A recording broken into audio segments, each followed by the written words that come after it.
হয়েছে, আমরা সকলেই সেই ঘটনায় শোকার্ত। কিন্তু আমরা দেখেছি সেই মাইলস্টোনের ঘটনাকে পুঁজি করে পতিত স্বৈরাচারের দোসরেরা ঢাকার রাজপথে নানান ধরনের নাশকতা এবং অস্থিরতা তৈরি করার অপচেষ্টায় লিপ্ত ছিল।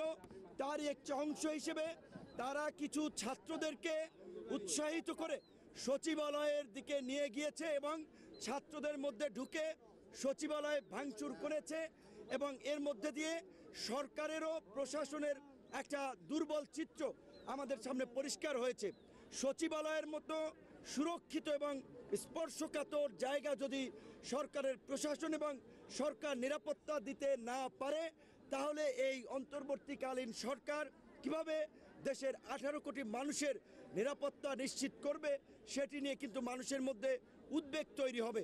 আজকে জুলাইয়ের এই শহীদদের স্মরণে এবং জুলাইয়ের আকাঙ্ক্ষায় আগামীর বাংলাদেশ বিনির্মাণে গণ অধিকার পরিষদের যে কুমিল্লার সমাবেশ ছিল, আমরা সেই সমাবেশ থেকেও পরিষ্কারভাবে সরকারকে বলতে চাই, মাইলস্টোনের ঘটনা এবং তার পরবর্তী ঘটনাসমূহের একটা স্বচ্ছ, নিরপেক্ষ এবং বিশ্বাসযোগ্য তদন্তের মাধ্যমে প্রকৃত ঘটনা জাতির সামনে উন্মোচন করা হোক।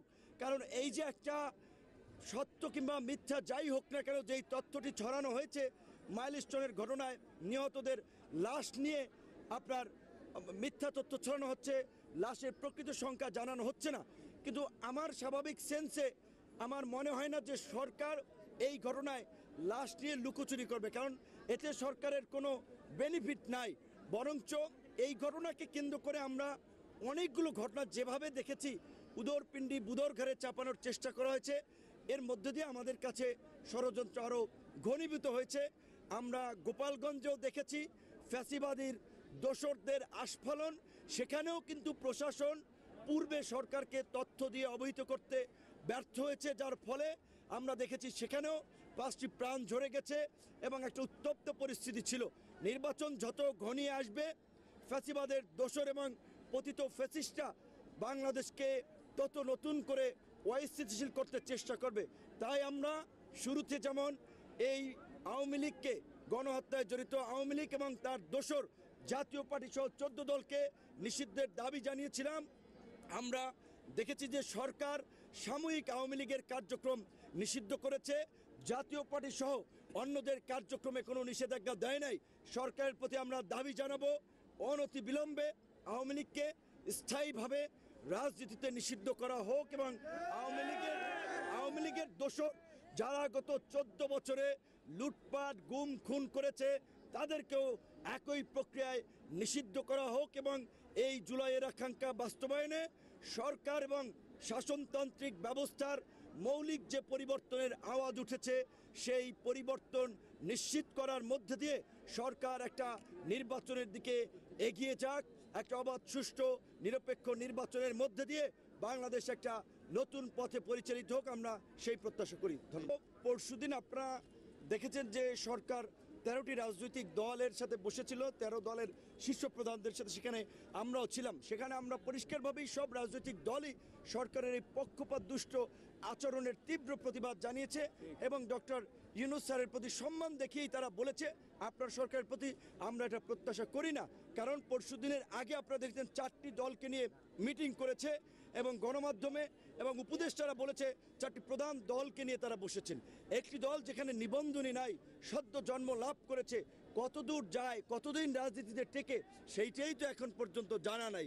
সরকারের পৃষ্ঠপোষকতায় থেকে, সরকারি সহযোগিতায় এদেশে অনেক কিংস পার্টি গড়ে উঠেছে, পরে আবার সেগুলো হাওয়ায় মিশে গেছে। কাজী এই সরকার যে একটি দলকে, বিশেষ করে সদ্য জন্ম গ্রহণ করা এনসিপিকে যে পৃষ্ঠপোষকতা করছে, সেটি শুধুমাত্র গণ অধিকার পরিষদ নয়, দেশের অধিকাংশ সচেতন রাজনৈতিক মহল এবং নাগরিকদের কিন্তু এটি মতামত যে সরকার একটি দলকে পৃষ্ঠপোষকতা করার মধ্যে দিয়ে তাদের একটি পক্ষপাত দুষ্ট আচরণকে জনগণের সামনে পরিষ্কার করেছে। তাই আমরা বারবার সরকারকে সতর্ক করছি, সরকার যদি নিরপেক্ষ আচরণ করতে ব্যর্থ হয়, তাহলে নির্বাচনের আগে নির্বাচনের জন্য কিন্তু একটি নিরপেক্ষ সরকারের প্রয়োজন হতে পারে এবং আমরা মনে করি এনসিপি সহ সকল দলের প্রতি সরকার সমান আচরণ করবে, সকলকে সমানভাবে দেখবে। এর আগে যেমনিভাবে সকল রাজনৈতিক দলকে নিয়ে সর্বদলীয় মিটিং হয়েছিল, আমরা আশা করি সরকার বিভিন্ন ইস্যুতে রাজনৈতিক দলগুলোকে নিয়ে একই প্রক্রিয়ায় সর্বদলীয় মিটিংয়ের আয়োজন করবে এবং কোনো দলের সভা সমাবেশে দেখা যাচ্ছে জেলার বৃক্ষমেলা বন্ধ করে, পরীক্ষা বন্ধ করে ছাত্রছাত্রীদেরকে সেই সমাবেশে যোগদান করার নির্দেশনা দেওয়া হচ্ছে। এটি নতুন বাংলাদেশের চিত্র নয়। এগুলো আমরা পুরানো আমলে দেখেছি। সরকারের এমপি মন্ত্রীরা এলাকায় আসলে, কোনো এলাকায় গেলে তাদেরকে শুভেচ্ছা কিংবা স্বাগত জানানোর জন্য এইভাবে সরকারি কর্মকর্তা কর্মচারী, স্কুল কলেজের শিক্ষার্থীদেরকে বাধ্য করা হতো, সরকারি প্রোগ্রামকে পিছিয়ে দেওয়া হতো। এখনও কিন্তু একটি দলের জন্য সরকারি দলের বিশেষ ব্যবস্থা আমরা দেখতে পাচ্ছি। আমরা নিন্দা এবং প্রতিবাদ জানাই এবং